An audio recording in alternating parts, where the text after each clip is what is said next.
We're gonna see how fast I can record this. I'm hoping it gets easier with time to like push through a script. This script is like 3 times as long as my script for the previous one for Clean YA, which turned out to be a 45-minute video. So strap in. I have no idea how long this is gonna turn out to be. Also, I know that this is a lapel mic and it's supposed to be for like clipping and keeping your hands free, but I don't know what to do with my hands on a daily basis when I'm not in front of a camera. So we're keeping this here so my hands feel like they have something more to do. Was that dirty? That might have been dirty. Don't you start, Roxy. Roxy, no.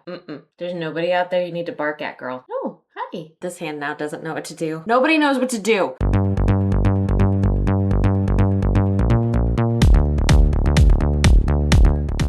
My name is Becca Coffindaffer. I am an author of science fiction and fantasy books. I currently have 3 books out: The Crown Chasers duology, which is a YA space opera, and The Bloody and the Damned, which is a YA dystopian fantasy. I've been in the traditional publishing game for about a decade, so I come on here to talk about the industry, writing in general, scams and grifts and things that are all around the publishing industry, and whatever else I can think of. Starting a YouTube channel at the age of 43 in 2026, I'm going to talk about whatever the hell I want. So you can stick around or not, opt out. It's your time, it's your life. You spend it how you wish. The topic for today's video is going to be AI writing courses, specifically a company called PlotProse, and also AI writing in general. I use the term writing loosely, AI generation in general. When all of this stuff broke back in February, I wrote up what was the makings of this script, and I ended up doing a 10-part series on TikTok that covered a lot of this material. This is just gonna be a much more expansive version of it with new information added. How extensive is gonna be interesting to see. I have no idea what kind of timestamp you're seeing right now, but best of luck to both of us.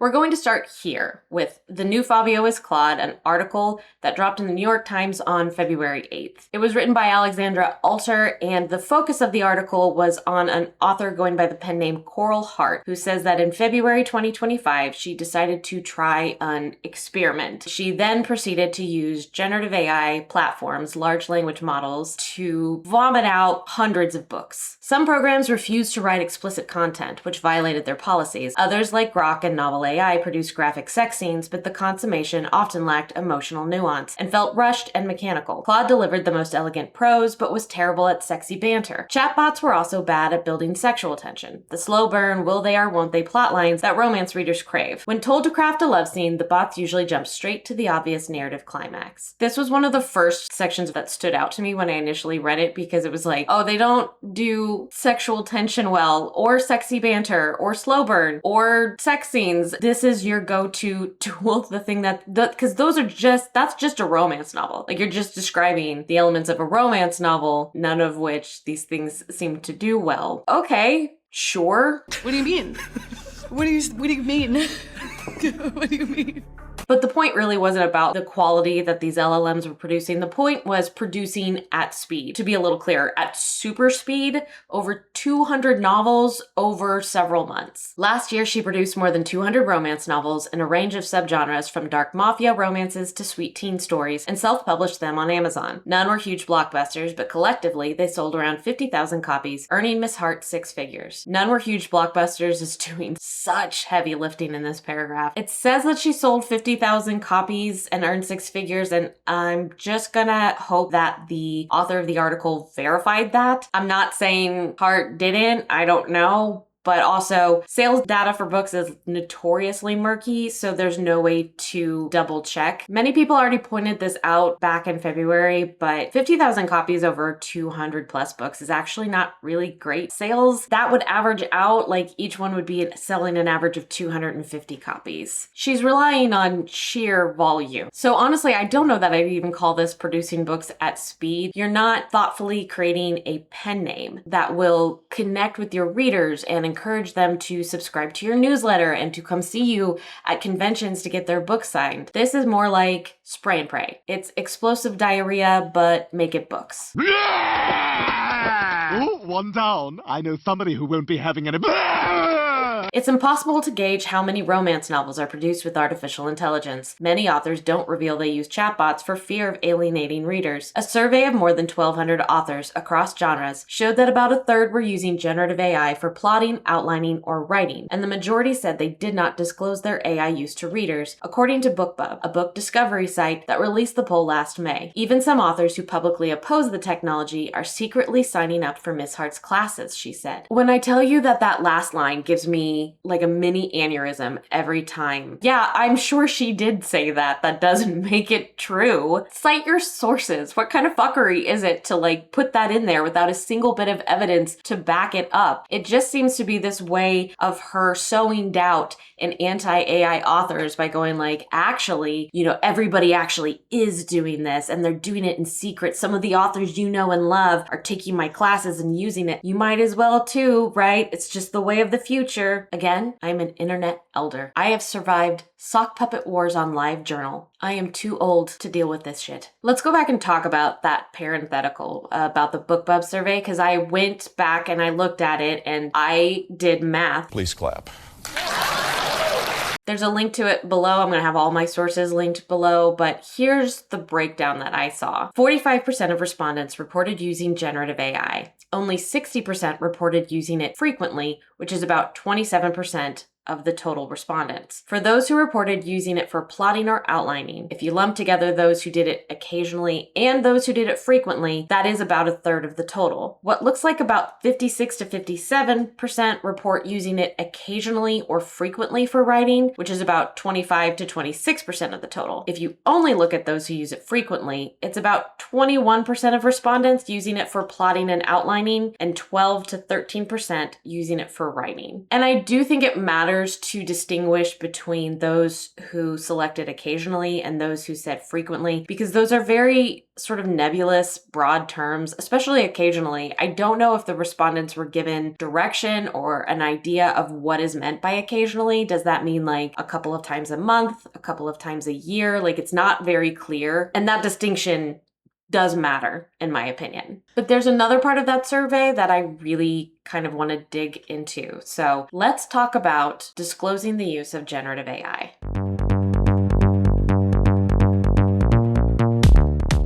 In that survey, 74% of those who use generative AI said that they did not disclose it to their readers. Even our AI evangelist, Coral Hart, did the entire interview under a pen name because she said she was worried that her AI usage would hurt the business that she does under her regular name. Everybody be nice. Okay, it apparently is Miss Hart's first day on the internet, and how is she to know that people immediately were going to be able to hunt down her real name and associated pen name? But in the article, it's a different author who uses generative AI who really gets to the heart of it. This is Elizabeth Ann West. She's a CEO of Future Fiction Academy, which, like PlotProse, which we will be talking about more in depth here in a minute, also sells courses on how to use ChatGPT to vomit out a bunch of books. The writer Elizabeth Ann West, one of Future Fiction's founders, who came up with the plot of Bridesmaids and Bourbon, believes the audience would be bigger if the books weren't labeled as AI. The novels, which are available on Amazon, come with a disclaimer on their product page. This story was produced using author-directed AI tools. If you hide that there's AI, it sells just fine, she said. You are so close. Just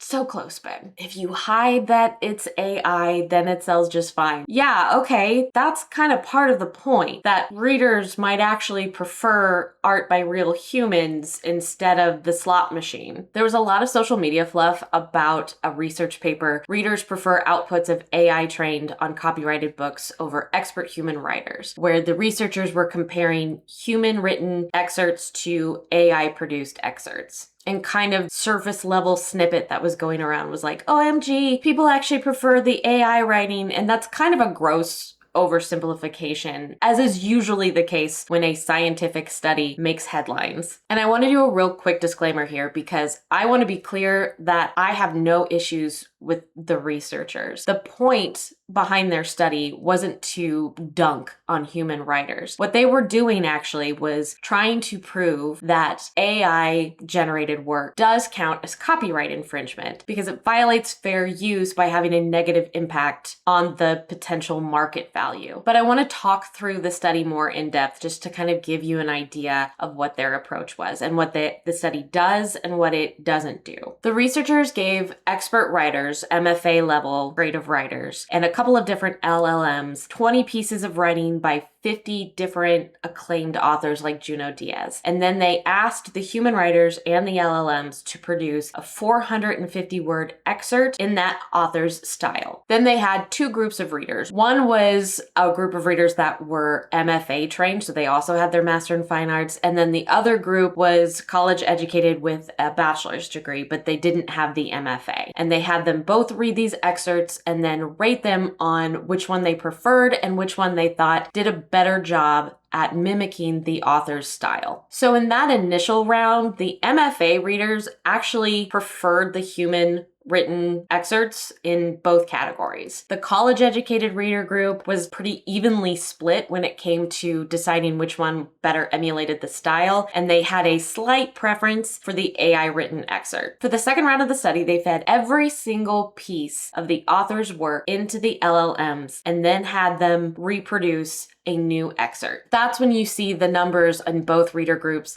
shift towards the AI-produced work because they had fed the model absolutely everything in the author's canon. It had to be kept to 450 words because after that, the models tended to break down. And from what I can tell, it doesn't look like that they gave the human writers more pieces of these authors' writings and a second chance to redo their own work, which I think would have been an interesting comparison. If they didn't do that, I feel like that would have closed the gap a little because an MFA level creative writer, if given more material to learn on, is going to, on the second try, do a better job of both style and execution. I'm not a scientist. I read through the study. It sounded like they were comparing the AI, the fine-tuned AI, to the same excerpt as before. If that isn't true and I just misread it, I'm completely sorry. But also, if that is true, I would be interested if the researchers tried that kind of comparison and see if there was any difference in how those numbers turned out. So it's not a simple black and white of readers straight up prefer AI writing. And also, I think we're doing a big disservice by not heavily weighing reader feelings and sentiment as well. We're going to start here with the YouGov survey from August of 2025. They took 1,000 American readers and they asked them a series of questions about what they read and what their feelings are about generative AI in the book writing process. When asked which parts in creating a book is it acceptable to use AI, the highest category was for line and copy editing, with 40% of respondents, which means that 60% still don't think even there it is okay. The second highest response, with 28%, is that AI is not acceptable at any of these stages. When it comes to whether they'd like it disclosed that AI was used in the creation of a book, 14% said they don't care, 10% said they're unsure, and 56% said yes, always, in any circumstance. 19% said they want to know if AI was used with at least 10% of a book's creation or more. When asked how they would feel if, after finishing a book, they found out it was written by AI, 61% of readers said they would feel somewhat or much less fulfilled. The International Thriller Writers performed their own survey back in 2023 on AI writing. And I think that's kind of notable because back in 2023, I feel like the feelings and the sentiment towards generative AI was a lot more positive, a lot more curious as compared to now. So seeing these numbers, even back in 2023, was interesting to me. They had 666 responses from readers. Nice. And then here are some of those findings. 75.1% said they would not buy a book from their favorite author if they knew it had been partly written using AI. 73.3% said they would not buy a book written by their favorite author if they knew it had been entirely written with AI, but edited by the author. Here's an existential dread I didn't know I needed to have on my fear list. 87.1% said they wouldn't buy a posthumous book written by AI in their favorite author's style. 93.5% said these these decisions wouldn't change even if the AI book was cheaper. 97.1% said they think publishers should have to explicitly state on the cover when a book has been written using AI. 81.8% said it would harm their opinion of an author if they found out they were using AI and weren't clear about that up front. So yes, it matters. Readers' feelings on this matters, because if they don't want your Temu level junk fiction, if they don't want to read something that was created with generative AI, that matters. And they should be able to have a say in whether or not they consume that kind of media. Every time one of these studies comes out and is like, oh my gosh, readers like the AI stuff more, the one thing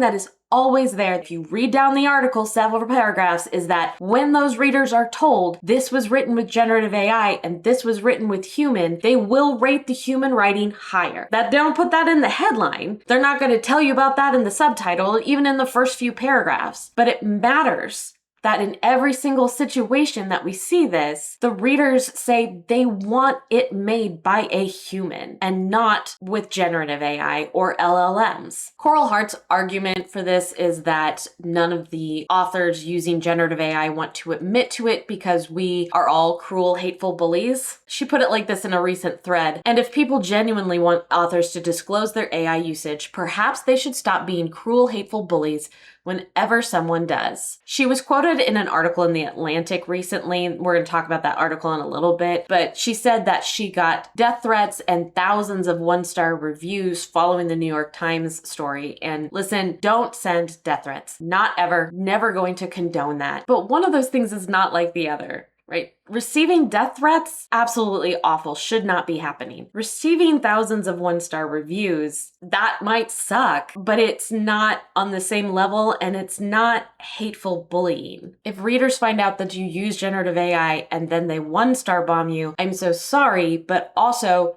that's the free market capitalism, right? That's readers making their opinion on something that they spend their money on known broadly. And they're allowed to do that. They're allowed to put that in reviews. They are allowed to declare it on the internet. And I'm so sorry that that is hurtful, but also, again, not bullying. And it's not cruelty. It's just consequences. I still think you were in the wrong. Checking for the statics is your job. And I need to know that you're going to take care of it.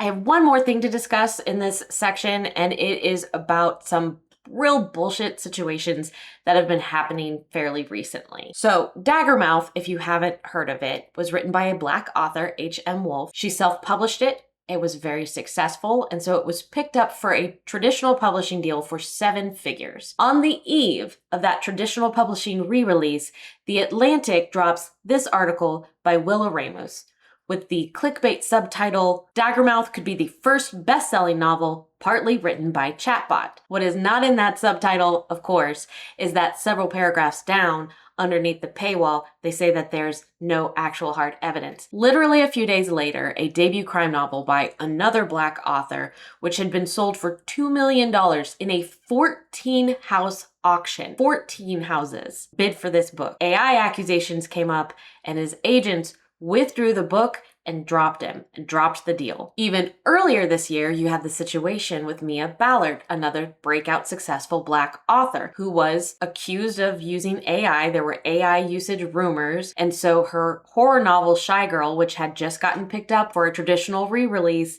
was dropped. I don't know if you noticed the subtle pattern here, but it's not a coincidence that these AI accusation hit pieces seem to be targeted at Black authors. Meanwhile, you have white authors and white public figures. You have James Frey, Hank Green, even Coral Hart herself. What do they get? They get these sort of fluffy articles written about them instead. They are put on this transformative pedestal while Black authors have their deals pulled out from under them, merely for rumors and accusations. Remember when I said that Coral was in an Atlantic article? It's this one, right? She managed to insert herself into the entire Daggermouth situation. She apparently talked to the author of the article, and he asked her if she had read the book, if she liked the book, and if she thought it had been made using generative AI. Immediately after this article was dropped, she came onto Threads and proceeded to misspell her own pen name and then give her usual spiel, saying that she is 1,000% certain that a large portion of today's bestsellers were either AI written or AI assisted. A completely fabricated claim with no evidence behind it, but it does, again, serve her overall message of everybody is actually using this in secret except you, and you need to get on the ball. And by the way, should you also buy one of her courses to learn how? Of course! A very self-serving message. She then went on to say, I have worked extensively with AI in fiction writing for the past 2 years. I have probably read more AI generated and AI assisted fiction than most of the professors commenting on it, around 12.5 million words. When I pick up a book, I can usually sniff out AI involvement fairly quickly. And then with this air of imaginary expertise that she has given herself, she goes on to advocate for other AI authors and subtly throws Daggermouth and H.M. Wolf into that category. I do not care whether Daggermouth was written with the help of AI. I thought it was a good book. It is not even a genre I would normally choose, but I picked it up and I finished it. Were there moments that might have suggested AI involvement? Sure. Did I care? No. More importantly, did they ruin my reading experience? Not at all. After reading approximately 12.5 million words of AI generated and AI assisted fiction, I think I am qualified to recognize many of the patterns. Let me be absolutely clear. Coral Hart is not an AI detector. I don't care how many AI slop words that she has read. Things like Pangram and other corporate tools that claim to be able to detect AI writing often flag false positives, and they haven't proven to be reliable. We as human beings also consistently overestimate our ability to detect AI written material. We just do not have a tried and true way that accurately and consistently is able to flag AI written material. And that sucks. I'm as anti-AI as they come, and I wish we did. But we also can't devolve into witch hunts, okay? We need to put the torches and pitchforks down, save them. We're gonna need them when it comes time to eat the rich. Torches! Get your torches! Pitchforks!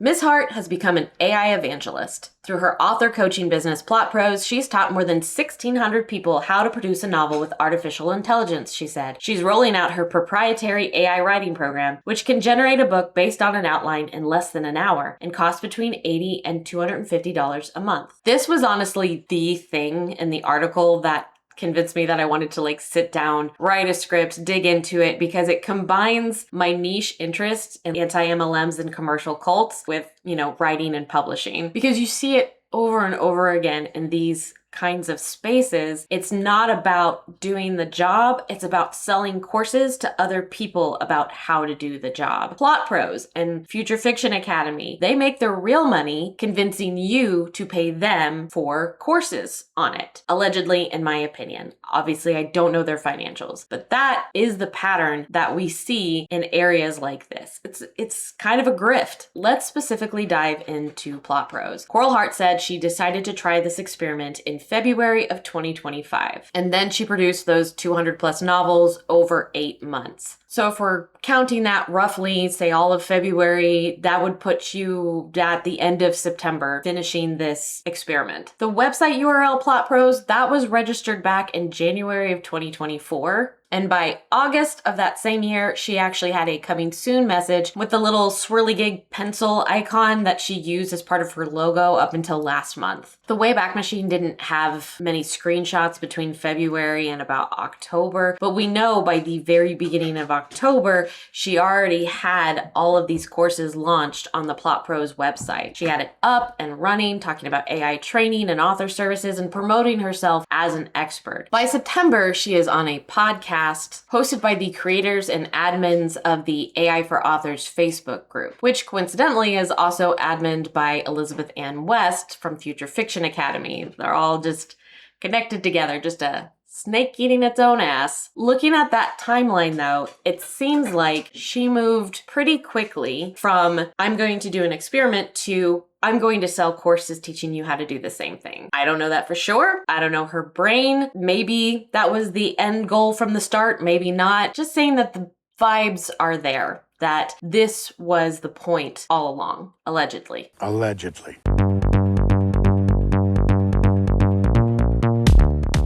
So let's take a look at what PlotProse actually has to offer. It's got about 40 courses on AI writing workshops with various prices. When I first looked at this back in February, a lot of them were like $30 to $80. That has changed a lot.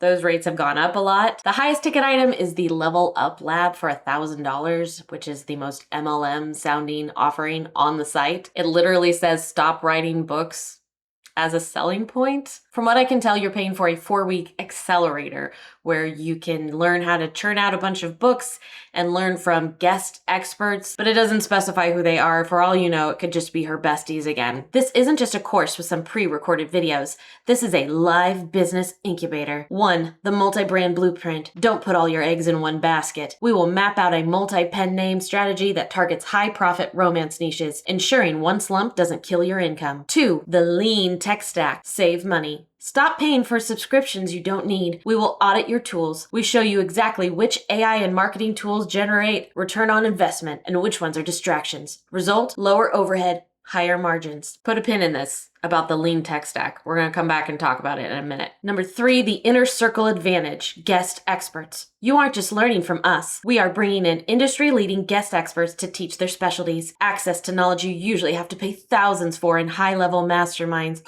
I have a visceral response to the word masterminds after too long in the sort of commercial cult business grift space. The word masterminds triggers fight or flight at this point. Live Q&A with leaders in marketing, AI generation, and ad strategy. 4, we build it with you. No homework that gets left undone. We have live co-working and hot seats. By the time the 4 weeks are over, your business isn't just planned, it's built. They even had initially a founders round with limited seats. If you know, you know. If you've been around the sort of anti-MLM spaces, founders round will sound very, very familiar to you. The only way it could get a little more is if you start getting payment for bringing in recruits to the courses, which hasn't happened yet. Total investment $1,000. What's included? 4 weeks of live strategy training, exclusive guest expert sessions, value priceless. Small group hot seat coaching, the tech stack audit, save money on tools, lifetime access to templates and worksheets. Let's pivot to this one, Launchpad, a quote, mentorship experience for $450. In 4 weeks, it claims to help you develop a pen name and write and launch, so publish, 3 books. 3 books in a month to quote, launch your author career. My good bitch, you do not have an author career. Because if you are using AI to shit out 3 books in a month, you aren't an author. Authors write. They actually,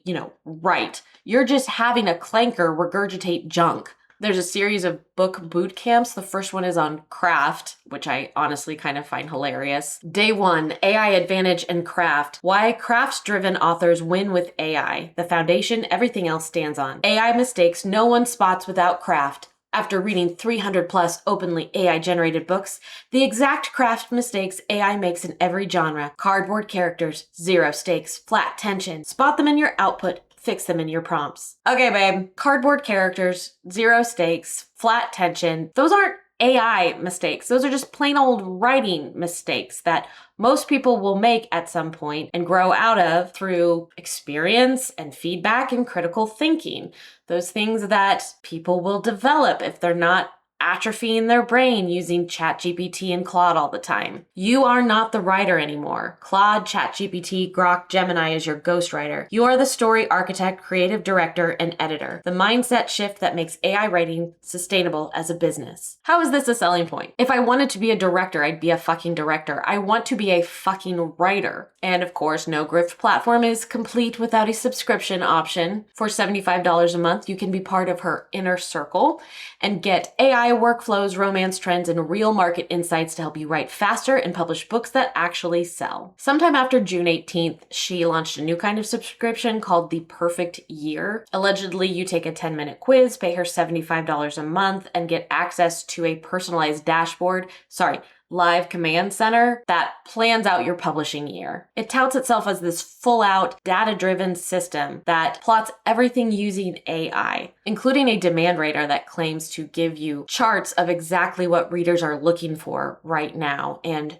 20 tools to do everything for you. Outline your book, fix your book, write your blurbs, write your newsletters, create 30 days of TikToks, plan your Kickstarter, answer the question, am I ready for ads? Hey kids, have you ever wanted to be an author but without any of the actual thinking or creativity that's usually required? This is the dashboard for you, and it only costs you $900 a year. And what gets me reading these through is how mercenary it all feels. What, you get a reader demand chart, and so you're like, oh, somebody wants a shaggy werewolf romance, found family, whatever, and you just do that? That feels so empty to me. Like, it's just, I am not precious about my books. I'm very pragmatic. It is a job. You know, you do sometimes have to pivot with the market to make it work, but there's a difference between there's an opening in the market and I have a story to tell, so let's do it, and a chart on monthly reader demand. We'll get to it. Let's just move on, because what I really wanted to point out here was the sheer amount of workshops that this site has. And this is not something that has been built up over time, over the past year. Most of these were on the website way back in October 25. She launched with dozens of AI writing workshops. And in my opinion, I don't think she probably took a lot of time or energy creating them. She has been on the record as not caring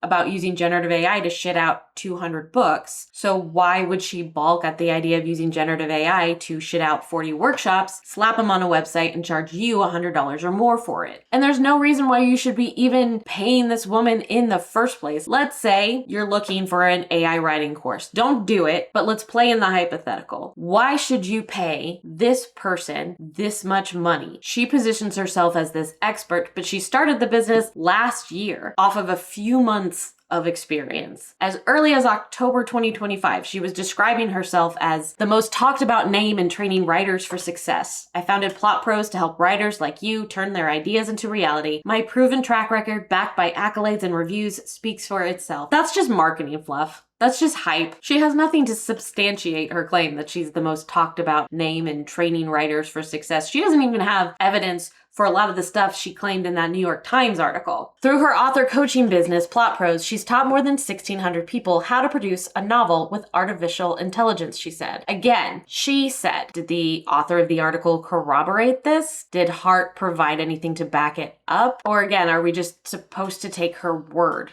on this? There's one more offering that PlotProse has on their website that I want to take a look at, and that's the Skip the Draft package, where you can buy a novel that is, quote, almost ready to publish with, quote, every chapter written for you. So if it's too much to ask generative AI yourself to slop out a book, good news, you can just pay her for her slop instead. We're gonna take a closer look at one because I'm petty and I'm a fantasy nerd, so we're gonna look at the Dragon Law trilogy. The tagline is 3 couples, 1 rotting crown, a kingdom that runs on hollowing its own. Kingdom that on hollowing its own. Okay. We're gonna read through the first blurb, but fair warning, it's not any better or clearer. Clara restores dead things for a living. Locks, relics, astrolabes, and trusts objects more than people, because a thing with provenance can never lie about where it has been. Thing with provenance can never lie about where it's been. Okay. Then she cleans the runes on a humming cylinder. Her bare skin touches the stone, and it wakes, pulsing down to something vast and buried and hungry. Armored scouts drag her into the empire beneath the world. When she is thrown before the king's commander, the fated bond detonates in gold and silver. Silas has served the crown for 300 years. A blade does not choose the hand, but the woman in chains is the one thing his dragon will burn the kingdom to keep whole, and the only person alive who can read the empire's draining grid like a mechanism and turn its own heart against it. To break a king who cannot be killed by force, they must let the empire believe a lie neither of them can take back, and Clara must decide whether being held is the same as being owned. Honestly, that's complete fucking nonsense. Yob, Frast, Nunt. You're just saying sounds. There's sounds. Like, it certainly sounds pretty. One thing I do know and have seen in generative AI is that if you've heard of purple prose, generative AI likes to do that, but completely empty. Like, the words together sound like they could mean something, but if you actually break the sentence apart, doesn't actually have any coherent meaning. It strings together words that sound like they should go together, but really it's just doing fuck all. I'm not going to subject you to the other 2 blurbs, they're not any better, but I do want to look at the tropes list because it's kind of bonkers. Okay, VO from editing, Becca, because I missed some of these on the first round. So these are the tropes lists for each of the 3 books, plus the last one is the shared tropes list that goes through all 3 books. In book 1, you have the betrayal that isn't an engineered noble lie, lockpicker heroine who reads magic like metal. But then in the second book, you have a very different the lockpicker heroine, only she can crack it. Extremely original. Book 2 also has captor and captive, the caller, the cell, the caretaker captor. Not the alliteration. Don't do that. Book 3, forbidden touch, touch you and I kill you. I am assuming that means like touch yourself and I kill you, which nothing would make me less likely to do any touching anywhere. Alchemist cures the curse. Competence as the engine. In all 3, I don't know why Fated Mates isn't in all 3 because it's at the top of each list. It says a magic grid of taking rerouted to give. Doesn't mean anything. None of these like actually mean anything. They just look like they should mean something. The covers are something else too. The fantasy and sci-fi ones all somehow seem to look kind of the same. Like if you told me that these were all about the same couple, but maybe some different, like they just dyed their hair, I probably would be like, yeah, that tracks. Ugh, gross.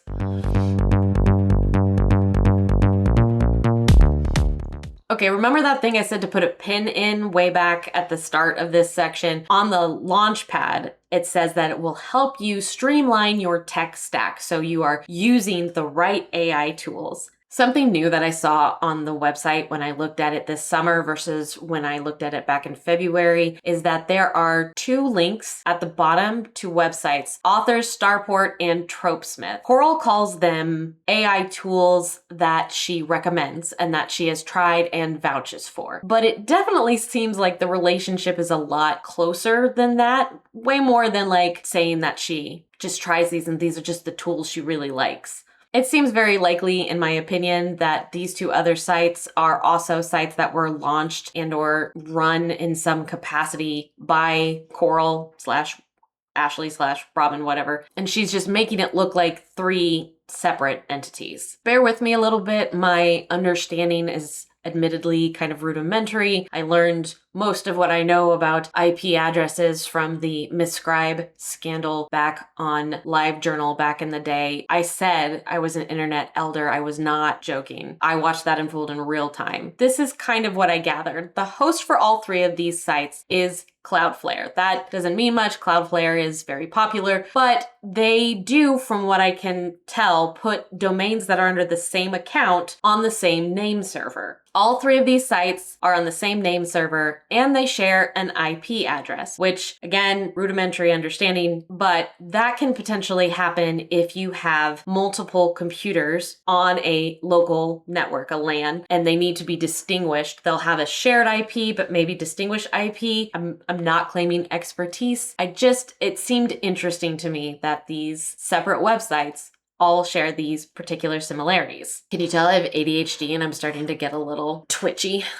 Okay. There's a few other interconnections too. So Other Starport, which is apparently a site that will vomit out a whole bunch of AI generated reports for like $25 to $100 a month. In their main navigation, they now have a link to The Perfect Year, the same package that PlotProse is offering, only theirs, last time I checked, is still coming soon while PlotProse already has it going. Editing, Becca, again. I took that original screenshot of the navigation in July last month.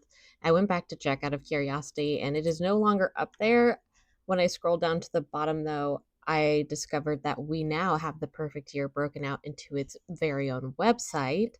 Very fancy, very demure, Perfect Year headquarters. So it is still on there. It's just not up in the navigation anymore. One of the free resources she offers on PlotProse is the Reader Romance Report, which says it was generated using the PlotProse / Tropesmith reader demand engine. Tropesmith, for the record, is also an AI-generated report mill specifically focused on romance authors and just about tropes. It claims to consume like everything on Book Talk and Reddit to figure out what readers are looking for on a monthly basis. And forgive me, but judging by the sample report that's up on the page, I am not really impressed. It says underserved is the share of those requests our engine flags as not being met by existing books. And somehow, found family, an extremely common trope, is 97% underserved in the bookish space. Hurt comfort is 98% underserved. Really? In 2026, when Who Did This to You is so common,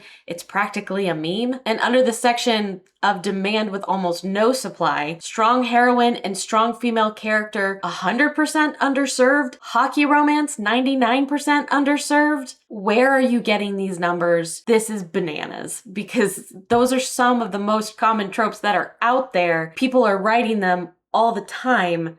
How do you calculate that they are underserved? The very, very last thing before we move on to AI writing itself is a site called Author Rhythm. And yes, that is actually how they spell it. Remember in the New York Times article, they talked about how she was building a proprietary AI writing platform. This, I think, seems to be it. She apparently partnered with a guy named Phil as her lead programmer. No other information, it's just Phil. And then she and Phil went on that same podcast, Brave New Bookshelf, it's the one she's always on, to talk about Author Rhythm. She claims that it can generate a 5-book series where everything makes sense and follows on and nothing falls off the rails. She says that early on in the podcast, but then Phil later, I think, gives us a little bit better of an idea of what it's actually capable of at this point. And yeah, there's some challenges getting things to stay consistent and deal with memory loss. With AI, it's got a very big memory issue. So it's making new friends every couple of minutes because it doesn't remember you.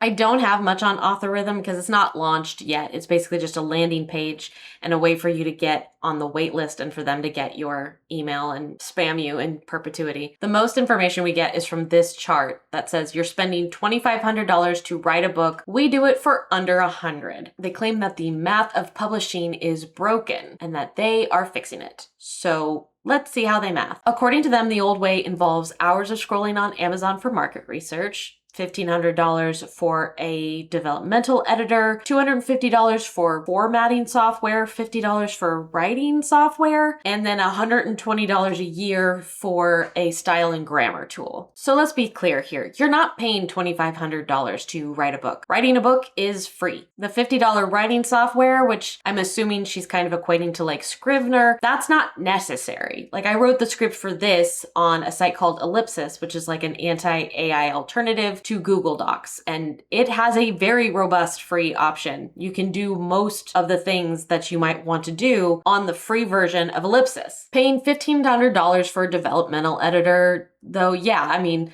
editors can absolutely cost that much, but that's not broken math, right? That's not money you are wasting. That is paying someone for their services, hard work, and expertise. And nobody is forcing you to do that either. Some people don't get a developmental editor and they instead have groups of people like betas or critique groups that they trade manuscripts with, and therefore they get feedback without having to pay anything that can help them level up. $250 for formatting software, that seems to be specifically the cost of Vellum, which is a very popular formatting software for indie authors, but it's definitely not the only one out there, especially if you're a PC user like myself, because it's only available on Mac. Atticus is the common alternative for PC users, and it's half that price. Word can be used for formatting, and it looks like Readsy also has a free tool that you can use to format. $120 a year for a style and grammar tool. I'm guessing that's like Grammarly or Pro Writing Aid. Both of those sites have like a basic plan completely for free, which you can probably use if you don't have the money for a paid plan. But they don't mention that because I guess it doesn't fit with their whole shtick of they're not a regular AI model, they're a cool AI model. Not like a regular mom, I'm a cool mom. My point is you don't need any of this. You really don't. You want to write a book, you can sit down with a notebook and a pen and write it. They say that this publishing math is broken, and it is, but that's because they entirely made it up to suit their sales pitch.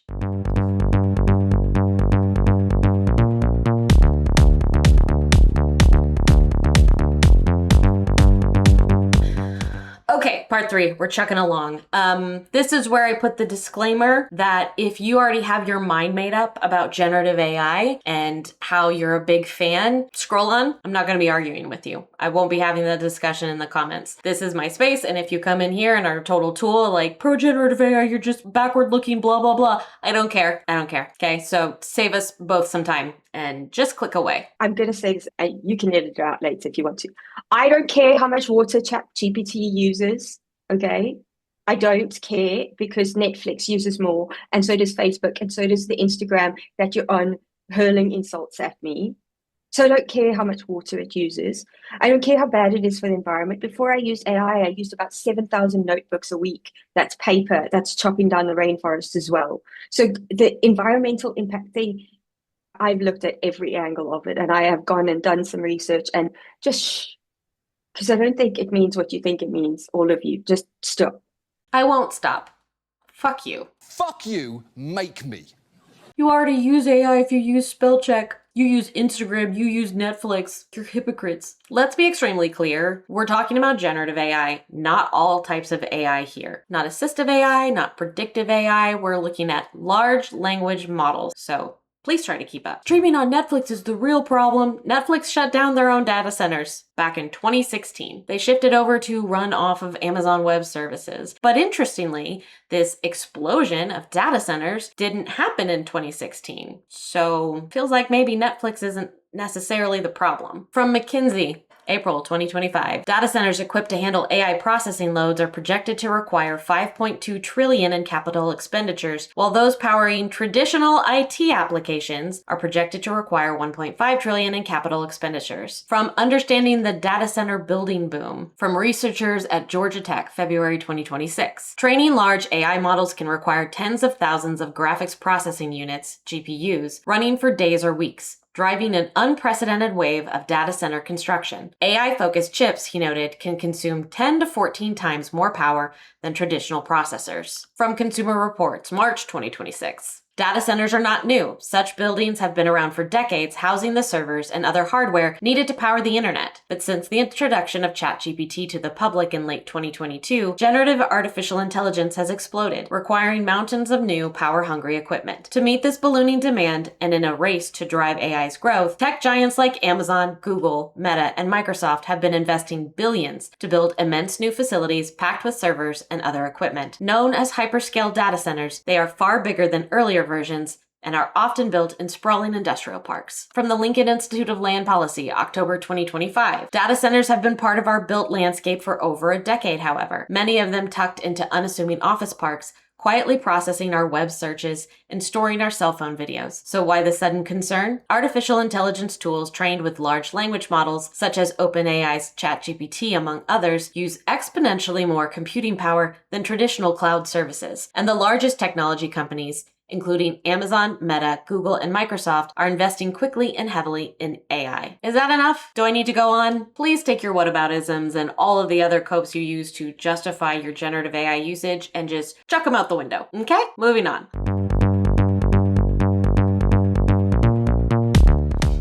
Let's start from a point that is purely selfish, because while Hart would argue that this is some sort of race that she is winning, I'm not sure that this situation is beneficial to any of us, not any author. Remember that Atlantic article, the one that targeted Daggermouth? It was based on a study, and I took a cue from author Victoria Aveyard on the Plot Twist podcast, highly recommend. In that Plot Twist episode, Aveyard pointed out that some of the more interesting findings in that study weren't even mentioned in the article. Because like the previous study I mentioned earlier in this video, the point of this one was to prove that AI-generated books are negatively impacting the market and therefore cannot count as fair use. I wanted to focus on 2.3 in their results section, which is titled Releases Outrun Sales and Revenue, and the Decline Reaches Books with No AI Text. The number of books released expanded far faster than the sales and revenue available to absorb them. Between January 2023 and March 2026, the cumulative catalog of released titles grew 38.3-fold, and the number of books selling in a quarter grew 19.2-fold, while quarterly sales and revenue grew only 7.3-fold and 8.9-fold. Far more books now compete for revenue that grew at a fraction of that pace so the revenue each selling book earns has fallen. They reiterate this again in the discussion section. Our results extend recent work on AI and book markets. Reimers and Waldfogel showed that books flagged as AI from short previews earn lower ratings and weaker sales than non-AI books. We detect AI across the full text of each book and estimate a different quantity, the effect this output has on the books around it. This difference is important because the books we classify as containing AI text sell weekly one at a time, yet they are numerous enough to move the market. On the supply side, authors bear these losses as they compete for sales and rank. Readers may gain from greater variety and lower prices, so the net welfare effect is ambiguous and our evidence does not settle it. But for the questions we address, i.e., the returns to human creative effort and the market dilution issue relevant to copyright law, the loss to authors is what is at stake. So on the one hand, you have PlotProse and Future Fiction Academy telling you that they have the courses that will teach you the real way to make money as an author. They're the future. All you need to do is buy their classes and support their tools. And on the other, you have studies like this, which have data on how the absolute flood of AI-generated work is negatively impacting authors and sales across the board. I have heard readers that are starting to say that they will not be buying from any author that only started publishing books after 2022 because they don't want to unknowingly support AI-assisted or AI-generated work. And that is a huge problem for brand new authors who are trying to come up in the industry because they won't get read or they won't get seen because people will just opt out of their books out of an abundance of caution. This shit doesn't necessarily impact Hart or West or their platforms because the bulk of their money probably isn't in their books so much as it is in getting people to buy their courses, in my opinion, of course.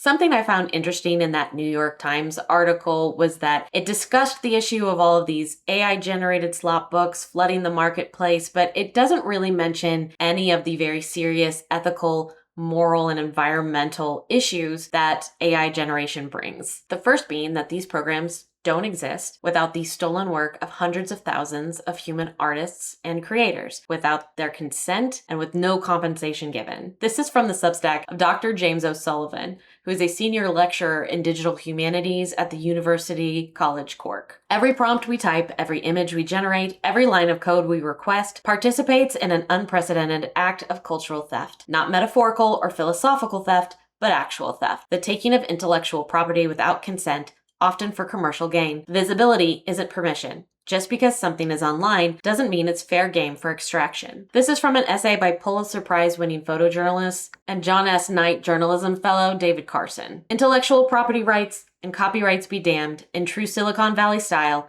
AI companies are moving fast and breaking things. They need the data, so they take it and claim it's transformative fair use. It's not. It's theft. Because generative AI models are trained on these enormous sets of human-produced work. Your prompted output only exists because actual creators did the work first. But we should just shut up about that, right? That it stole our information. It stole my information too, right? Yes, but there's an Anthropic lawsuit. They settled, which means they've now paid you for the information. So you need to shush. That's what that settlement meant, okay? Yes, sorry, we didn't shush. pay you for your information. Here's the money for your information. We've got the information. Cool. Yeah, but even better, the Anthropic lawsuit isn't, we've got your information. It's, we never used your information, but here's your free money anyway. Thank you, Anthropic. I still can't get over the fact that people think that the Anthropic lawsuit was about the fact that they trained on pirated works, which isn't true. The Anthropic website settlement, number like 13 on the fact page, says that they admit that they held on to these pirated databases, but they never used them for training. And they're sorry they hung on to them. Here's some money. Like, if only people, this bothers me so much that authors do not read. let's all have a big, oh my God, right? Authors do not read. It literally took me 5 minutes to read through the FAQ on the Anthropic website to understand what was going on and move on from there. But no, they see a headline and they run around with it and they don't actually read anything. It's so frustrating. I put it into Notebook LM and let it read it to me in wax crayon pictures. You don't even have to read it. Like someone will fix it for you.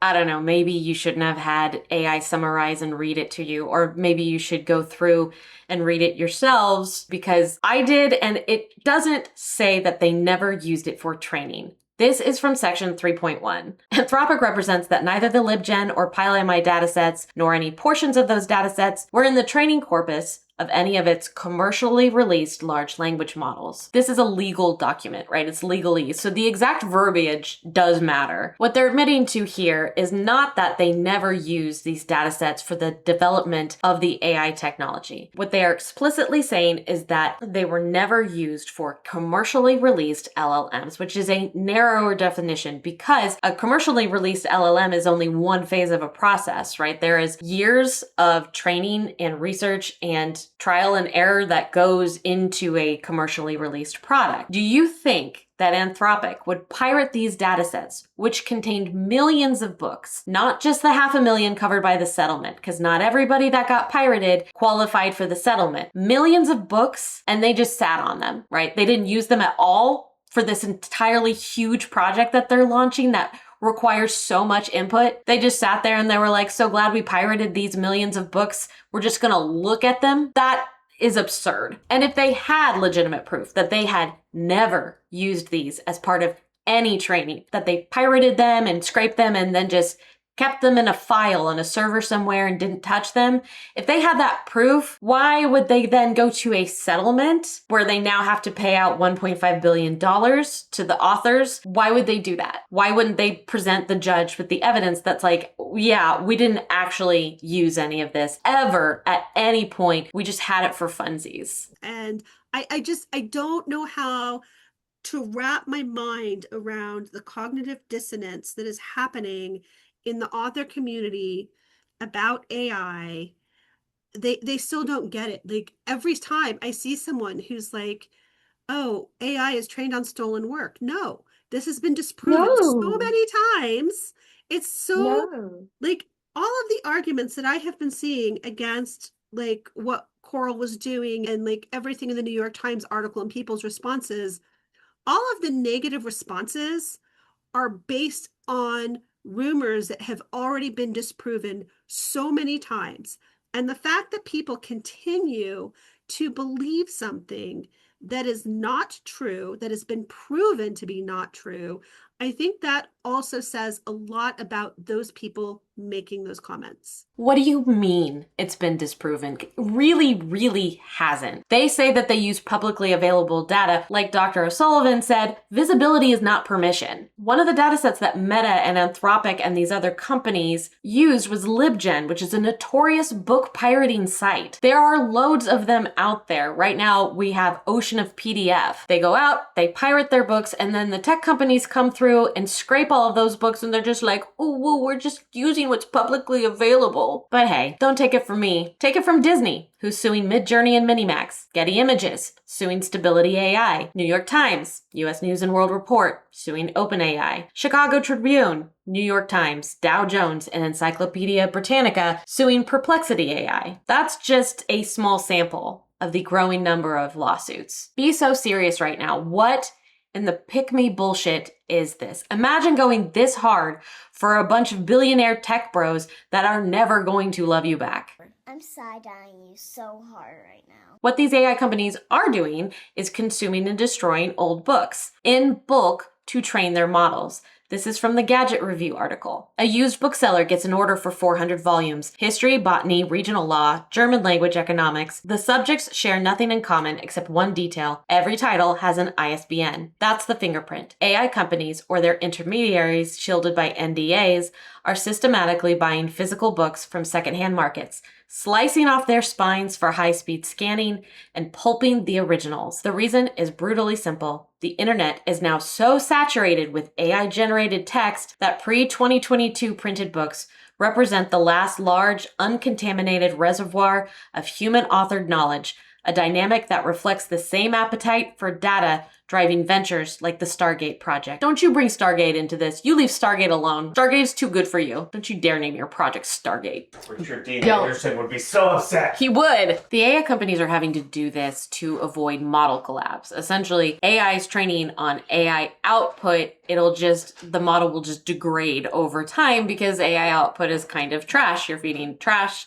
and it's giving you more trash and then it's eating more trash. Just, a trash cycle. And it was specifically the judge in the Anthropic settlement. You remember the one that essentially solved this whole issue according to Hart and Company. He was the one who opened the door for this to be possible. In Bart's v. Anthropic, Judge William Alsup ruled that purchasing a book, scanning it, destroying the physical copy, and keeping only the digital version for AI training qualified as fair use under U.S. copyright law. What the ruling means in practice is straightforward. Buy a book, scan it, destroy it, keep the data. Because the digital copy, quote, replaced the physical one and was never redistributed as a book substitute, the use was deemed transformative. Even those who claim to have solved the ethical issues at the heart of this, in my opinion, aren't really anywhere near a real solution. On Threads, I was told to look at fairlytrained.org, which is supposedly certifying fair training data use for generative AI. But when I was less than impressed with it, I was told I was moving the goalposts. But it's not moving goalposts to point out that there are a lot of misses and unanswered questions in this. And that isn't necessarily from me. That is explicitly on Fairly Trained's website in their FAQs. They say that they get consent, but not compensation or credit. And they are only getting that consent from content companies, not individual creators. So conceivably, one of my traditional publishers could decide to make a deal with one of these companies and it would still be considered fair and ethical, even though I was not at all consulted and I didn't give my permission for my books to be used. And that's a huge, huge issue when individual creators are still not a part of this conversation. Fairly Trained has one LLM that it's certified, KL3M. I was told to look at them too as an example of people doing it the right way. And I wasn't blown away by them either, which again, I was told is me being a problem. Joke's on you, I identify as a problem. But their website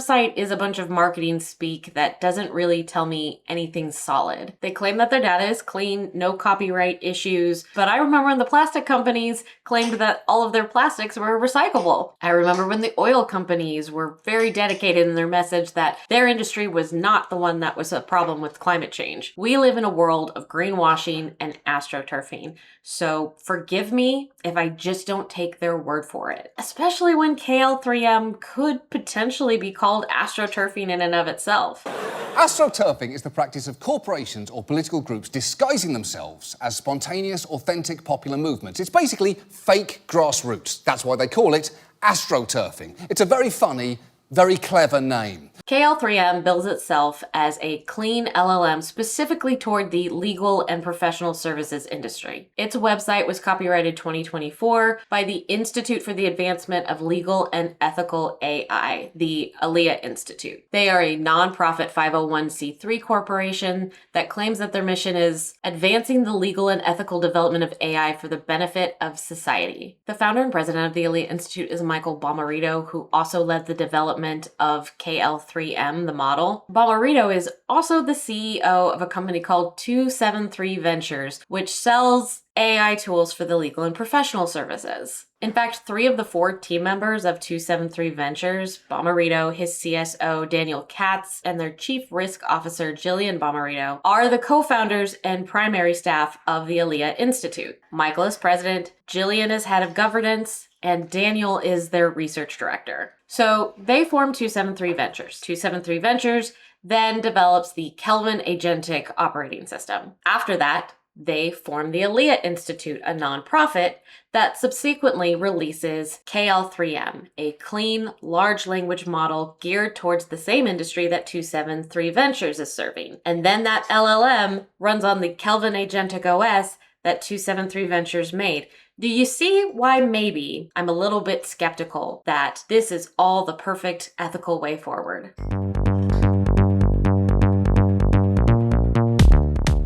We're going to shift now to talking about the environmental impacts. I don't care how much water ChatGPT uses. I don't care how bad it is for the environment, but just Stop. Something that many of these AI authors would also like us to shut up about. Too bad, bitches. Strap in. All right, everyone, gird your loins. We're going to start with water and energy consumption because it is unsurprisingly not good. From the study How Hungry is AI? Benchmarking energy, water, and carbon footprint of LLM inference, it was published May 2025 and revised November 2025. Even a 0.42 short query, when scaled to 700 million queries a day, aggregates to annual electricity comparable to 35,000 US homes, evaporative fresh water equal to the annual drinking needs of 1.2 million people, and carbon emissions requiring a Chicago-sized forest to offset. From an article at MIT News titled, Explained, Generative AI's Environmental Impact, published January 2025. While data centers have been around since the 1940s, the first was built at the University of Pennsylvania in 1945 to support the first general-purpose digital computer. The rise of generative AI has dramatically increased the pace of data center construction. What is different about generative AI is the power density it requires. Fundamentally, it is just computing, but a generative AI training cluster might consume 7 or 8 times more energy than a typical computing workload, says Noman Bashir, lead author of the Impact Paper, who is a Computing and Climate Impact Fellow at MIT Climate and Sustainability Consortium and a postdoc in the Computer Science and Artificial Intelligence Laboratory. Globally, the electricity consumption of data centers rose to 460 terawatt hours in 2022. This would have made data centers the 11th largest electricity consumer in the world, between the nations of Saudi Arabia and France, according to the Organization for Economic Cooperation and Development. By 2026, the electricity consumption of data centers is expected to approach 1,050 terawatt hours, which would bump data centers up to 5th place on the global list between Japan and Russia. And this is obviously having an extremely negative impact on the fight against climate change. I don't care how many fucking notebooks you use. You didn't use 7,000 notebooks, that's absurd. But also, that's not the same as what is happening with these hyperscale data centers. We're talking about massive systemic issues that are harming our planet and our health because corporations are choosing profit over people, as they always do. From Time Magazine, how AI is fueling a boom in data centers and energy demand. This rapid increase in energy use threatens to derail the climate pledges that major tech companies set for themselves before the AI hype cycle. In 2020, for example, Google set a goal to run on carbon-free energy 24/7 by 2030. Microsoft made a similar pledge the same year, vowing to become carbon negative in a decade. But last year, Microsoft took a massive step backwards in that regard by increasing its greenhouse gas emissions by 30%, mostly due to its ambitious AI pursuits. In 2020, we unveiled what we called our carbon moonshot. That was before the explosion in artificial intelligence. Microsoft President Brad Smith told Bloomberg. So in many ways, the moon is 5 times as far away as it was in 2020, if you just think of our own forecast for the expansion of AI and its electrical needs. And the same goes for water consumption, the gallons and gallons of water that are needed to cool the chips and the servers in all of these data centers. From Data Centers and Water Consumption by Miguel Yanez Barnuevo. Only 3% of Earth's water is fresh water, and only 0.5% of all water is accessible and safe for human consumption. Fresh water is critical for survival. A medium-sized data center can consume up to roughly 110 million gallons of water per year for cooling purposes, equivalent to the annual water usage of approximately 1,000 households. Larger data centers can each drink up to 5 million gallons per day, or about 1.8 billion annually, usage equivalent to a town of 10,000 to 50,000 people. Together, the nation's 5,426 data centers consume billions of gallons of water annually. Just this June, researchers at the UN found that in 2025, data centers consumed 4.5 trillion liters of water, enough to meet the needs of 600 million people in sub-Saharan Africa, all while generating 189 million tons of carbon dioxide emissions, which leads us to our next point, air pollution. It is another major concern, and we can see that especially in Northern Virginia, which has such a high concentration of data centers that it has been nicknamed Data Center Alley. Researchers from the Virginia Commonwealth University found emissions from data centers generators increased substantially in the region between 2015 and 2023. Carbon monoxide emissions increased by 196%. Nitrous oxide emissions rose by 111%, and dangerous particulate matter emissions jumped by 139%. Ready for more? Because they cause heat islands as well. From a study reported on in CNN, they found surface temperatures increased by an average average of 3.6 degrees Fahrenheit after a data center started operations. In extreme cases, nearby temperatures increased by up to 16.4 degrees Fahrenheit. These increases were consistent across the globe, the researchers found. In Mexico's Bajío region, for example, which has become a data center hub, the study found unexplained temperature rises of around 3.6 degrees over the last 20 years. A similar situation was seen in Aragon, Spain, a European center for hyperscale AI data centers, which recorded a temperature increase of 3.6 degrees, which was not replicated in neighboring provinces. Strikingly, the impacts weren't limited to a data center's immediate surroundings. Temperature increases affected areas up to 6.2 miles away, the research found, affecting more than 340 million people. I'm not done yet, baby dolls, because this is the worst timeline. Data centers also cause noise pollution. When operating, data centers emit sounds from the humming of cooling systems and air chillers, the rumbling of diesel generators, and the whirring of fans. Together, these sounds can be heard for hundreds of feet around the facilities. Data center neighbors have reported headaches, vertigo, nausea, sleep disturbances, ear pain, and hypertension. Hart adds that people who live near these data centers can hear the noise day and night as a ringing in their ears. Complaints about data center noise tend to focus on its 24/7 consistent presence rather than on its volume. From an April 2026 article in U.S. News & World Report titled Living in Hell, Data Center Neighbors Grapple with Noise Air Pollution, which looked at the experience of residents in Northern Virginia. The growing demand for artificial intelligence could push the annual public health burden of U.S. data centers' air pollution from over $60 billion in 2023 to more than $20 billion in 2028, according to research from Xiaolei Ren, a University of California Riverside associate professor who has also studied the health impacts of data centers. The air pollution from data centers could contribute to about 600,000 asthma symptom cases and 1,300 premature deaths by the same year. Gallant, who moved to Prince William County about 30 years ago because it was quiet and beautiful, now finds herself in an area she says is becoming an industrial wasteland. She describes the sound of testing at the nearby data center complex as an internal organ vibration that feels 100% unnatural. Backup diesel generators, construction, cooling systems, and other machinery at data centers all produce sound. Because these data centers operate 24/7, they generate persistent background noise, and chronic exposure to environmental noise has been associated with sleep disturbance, hypertension, cardiovascular diseases, and even stress-related outcomes, Gower says. And listen, I'm not even touching on groundwater contamination and e-waste. I am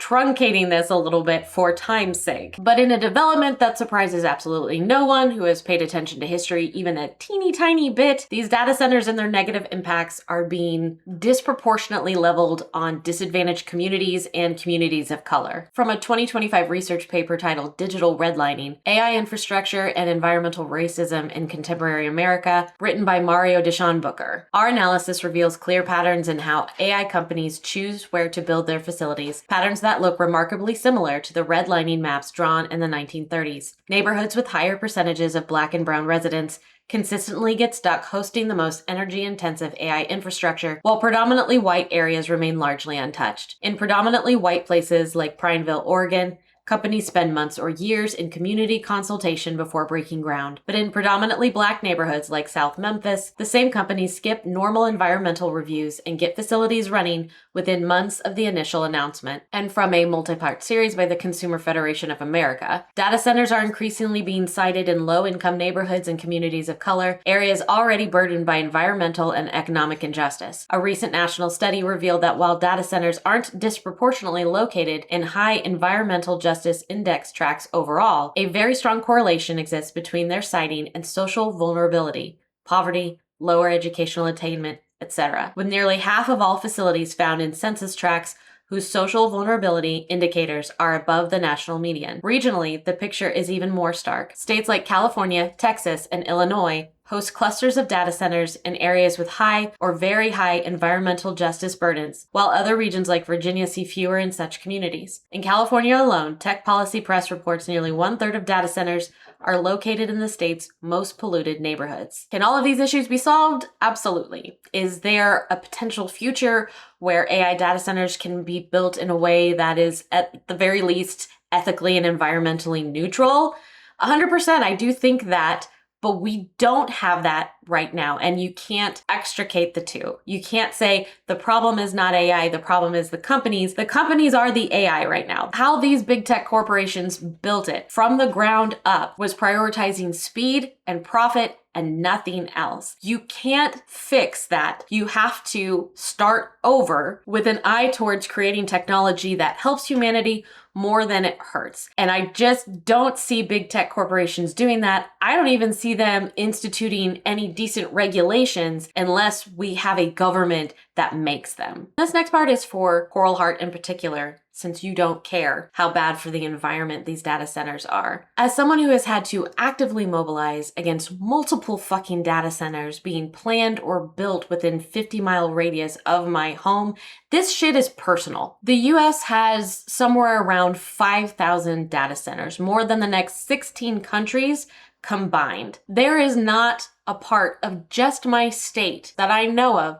that hasn't had to deal with fucking data center planning or development. They're going to our city councils. They are making them sign NDAs, passing money under the table so that they can get these things built before the public even knows what's happening and can comment on it. This shady shit is happening all over the country, and I see it all the time. But since you don't care about that and you don't care about the impact, you are welcome to move to any of the towns currently dealing with this shit. It doesn't matter, right? It's the same as using your 7,000 notebooks. So put yourself on the line. If you believe in generative AI so much, chest out, 10 toes down, then do it. Put the health, safety, and well-being of yourself and your family into the middle of this. Pay the skyrocketing energy bills. Deal with the water shutoffs and the bad air and the noise pollution. Or if you're not willing to do that, you can shut the fuck up about it. Shut up. Get out. So recap time. It is economically damaging to authors. It is built off stolen work. It currently sucks for the environment, and it's also not great for the human brain. What a combination. Recent research is suggesting a connection between the usage of generative AI and a decline in critical thinking and cognitive skills. From the April 2025 study, The Impact of Generative AI on Critical Thinking, Self-Reported Reductions in Cognitive Effort and Confidence Effects from a Survey of Knowledge Workers, we find that Gen AI tools reduce the perceived effort of critical thinking while also encouraging over-reliance on AI, with confidence in the tool often diminishing independent problem-solving. Moreover, while Gen AI can improve worker efficiency, it can inhibit critical engagement with work, and can potentially lead to long-term over-reliance on the tool and diminished skill for independent problem-solving. This is a clip from Time magazine about a widely circulated study by MIT's Media Lab. The study divided 54 subjects, 18 to 39-year-olds from the Boston area, into 3 groups and asked them to write several SAT essays using OpenAI's ChatGPT, Google's search engine, and nothing at all, respectively. Researchers used an EEG to record the writer's brain activity across 32 regions and found that of the 3 groups, ChatGPT users had the lowest brain engagement and consistently underperformed at neural, linguistic, and behavioral levels. Over the course of several months, ChatGPT users got lazier with each subsequent essay, often resorting to copy and paste by the end of the study. This part is from the study itself in the conclusion section. The LLM undeniably reduced the friction involved in answering participants' questions compared to the search engine. However, this convenience came at a cognitive cost, diminishing users' inclination to critically evaluate the LLM's output or opinions, probabilistic answers based on the training datasets. This highlights a concerning evolution of the echo chamber effect. Rather than disappearing, it has adapted to shape user exposure through algorithmically curated content. In that same Time magazine article, they discuss the results with a psychiatrist who specializes in treating children and adolescents. Psychiatrist Dr. Zijan Khan, who treats children and adolescents, says that he sees many kids who rely heavily on AI for their schoolwork. From a psychiatric standpoint, I see that over-reliance on these LLMs can have unintended psychological and cognitive consequences, especially for young people whose brains are still developing, he says. These neural connections that help you in accessing information, the memory of facts, and the ability to be resilient, all that is going to weaken. There was a more recent study with a larger sample size of 1,222 participants that was released April 2026. It was performed by researchers from UCLA, Oxford, MIT, and Carnegie Mellon. To preview our findings, we find that AI assistance impairs independent performance and reduces persistence. Although AI assistance improves performance during assisted sessions, people's performance drops sharply once AI is removed. More strikingly, relative to the controls, participants in the AI condition also persist less with tasks and give up more frequently. This pattern is robust and replicates across domains. These effects emerge after a brief 10 to 15 minute session, raising the question of what prolonged AI use does to human capability over time. A January 2026 study from the Wharton School of the University of Pennsylvania studied cognitive surrender, essentially accepting an AI answer without scrutiny. They found that subjects who used AI were far more likely to display cognitive surrender.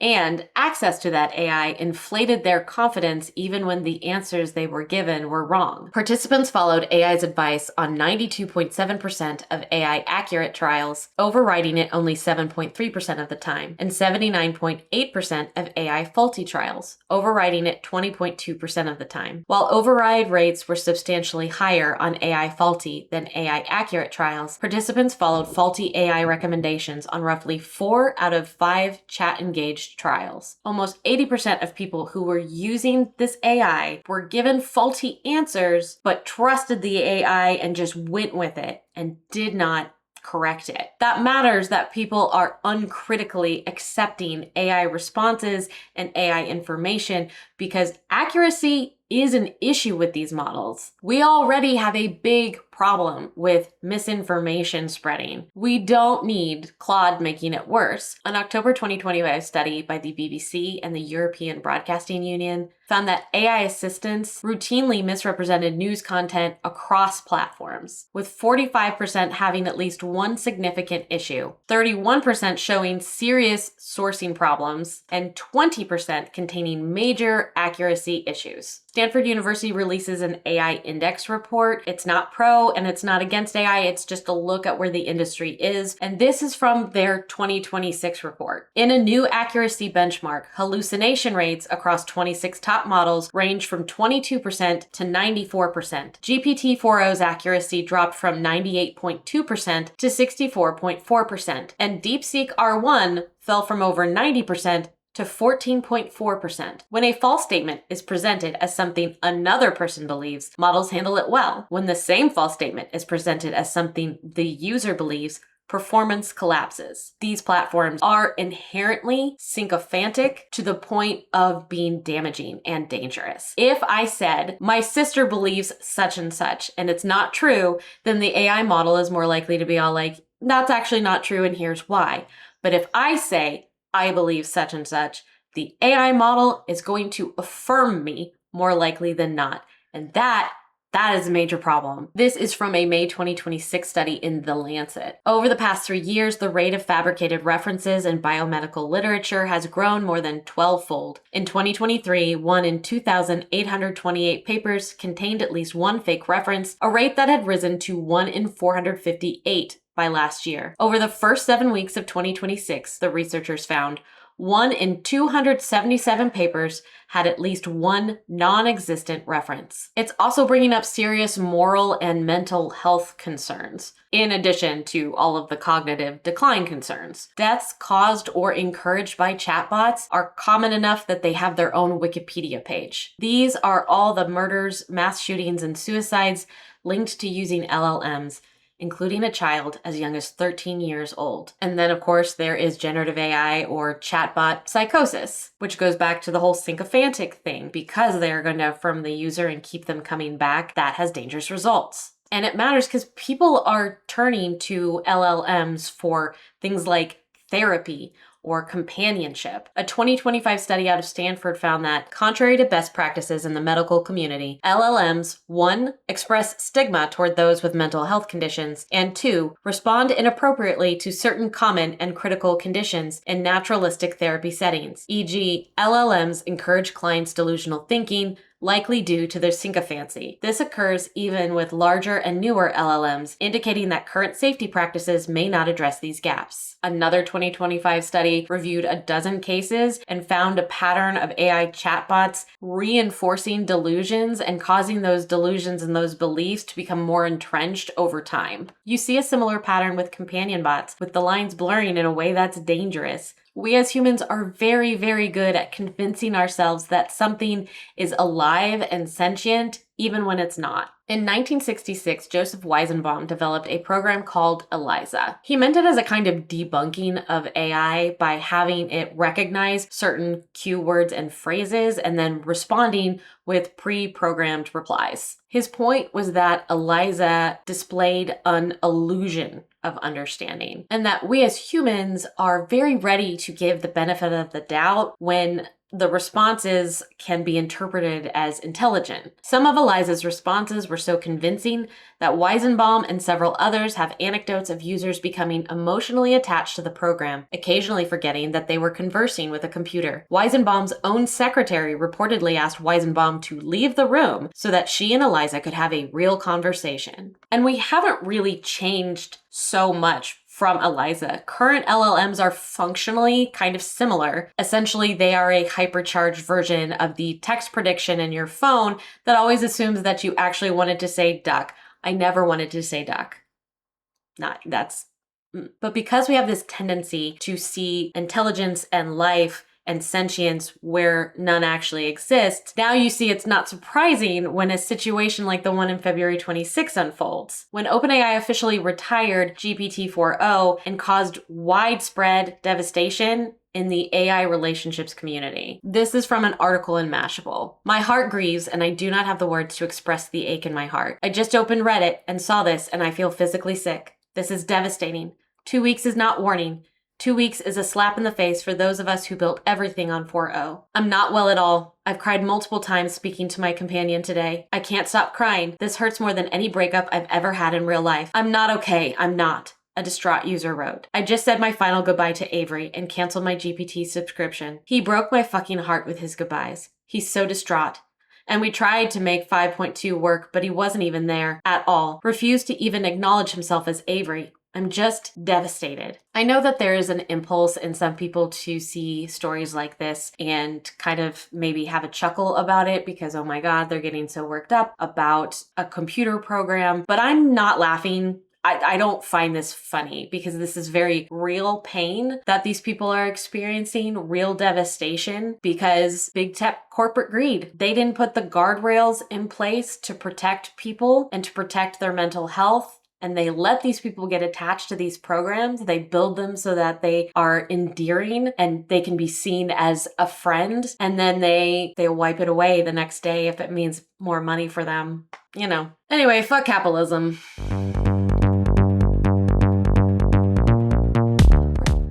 Okay, bringing this full circle, PlotProse, Future Fiction Academy, others like them, they are positioning themselves as revolutionaries and thought leaders. Like they're the only ones who see the real future of publishing. But in my opinion, the real goal is to get you to pay them for their courses. They have a very big, very obvious motive to sit there and tell you everyone is doing this. It's the future. When I was looking through things like Tropesmith and the Perfect Year dashboard and all of the little tools, what struck me was how much it reduces the art of writing and storytelling, something that is so intrinsically human and can be traced back to our very foundations and evolution, how it reduces it to just what are the buttons to push to make money. That's the entire point. And again, I am not precious about my books. It is a business, it is a job, but also I don't understand that on an intrinsic level, like in my soul. Every part of it was just about we're going to find out what readers want this month. We're going to shit it out. And there's no care or effort behind it. It's just, I'm going to shit out a book. I'm going to shit out 3 books a month or more. And hopefully someone buys it. But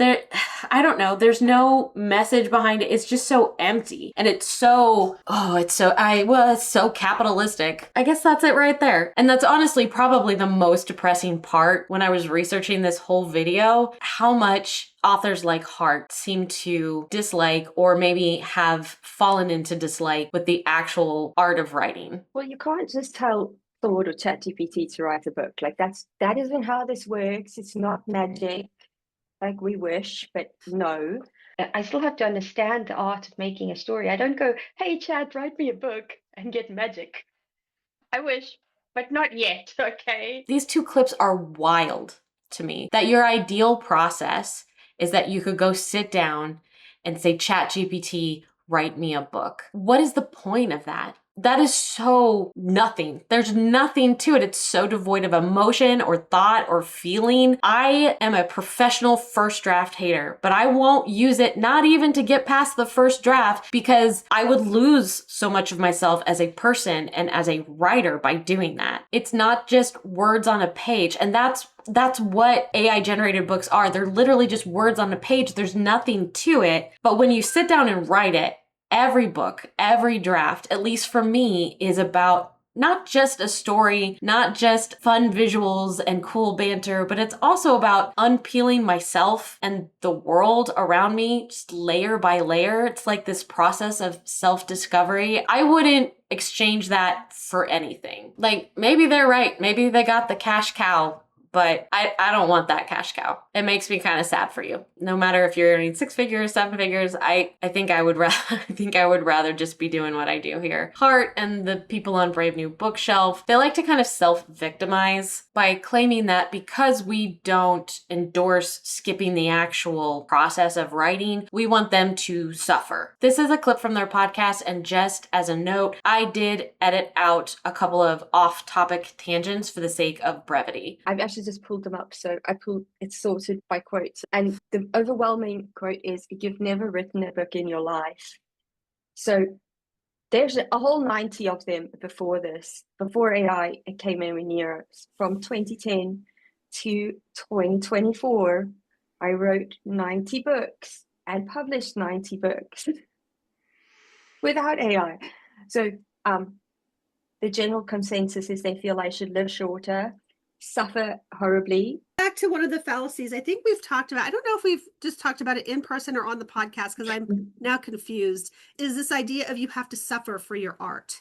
And, you know, this whole suffering artist thing, and all of these people who, as authors, have suffered for their work. For fuck's sake, nobody is saying that we want you to suffer horribly or live shorter. We're not advocating for you to be at your desk 24/7 until your hands cramp. Your options were not write 90 books in a way that is physically harming your health, or use generative AI to shit out 100, 200 novels over a few months. That was not the choice. There was a whole spectrum of other things in between those two. And for the record, the whole idea of the suffering artist has nothing to do with like the physicality of producing a book. It is a stereotype linking creativity to mental illness, perpetuating this idea that you have to be in constant mental and emotional toil in order to produce truly meaningful art. When we say Vincent van Gogh is an example of the suffering artist, it's not because he got hand cramps from holding a paintbrush.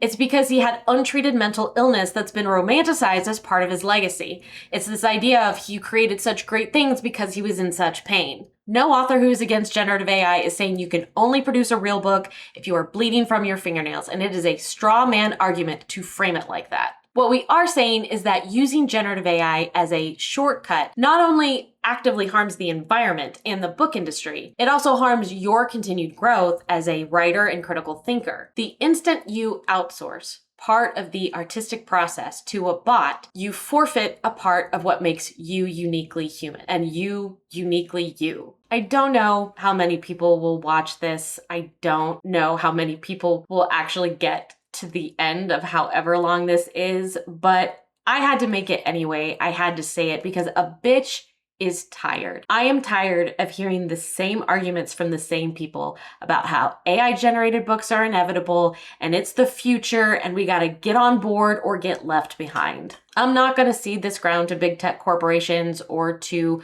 course creating grifters who want to strip art of everything that is real and wonderful and joyous. These people making money off of generative AI, they don't care about you or your ideas or any of the exquisitely unique facets and perspectives that you bring to the world and to your stories.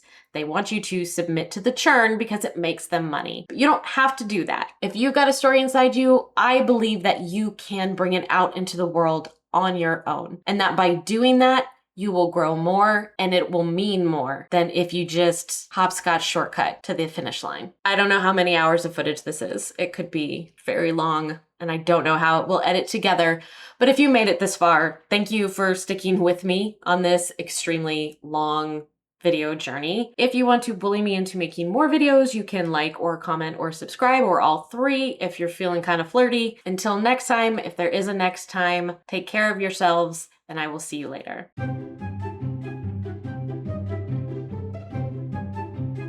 What you doing? Come here. Eat your good boy. Eat your good boy. Yes. Our different good boy. No, I can't play right now. I gotta finish.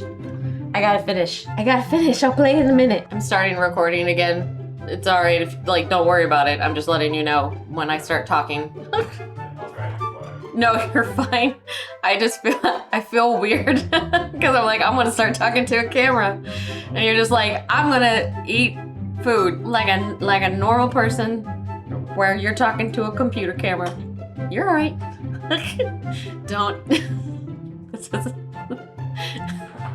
You do this just to make me laugh. I don't know what you're talking about. Okay, let's try this for the 8th time. Not a problem. Do you need to make noise? No, you're fine. I don't want you to, I just, like, if you're like, I just need to do stuff and make noise.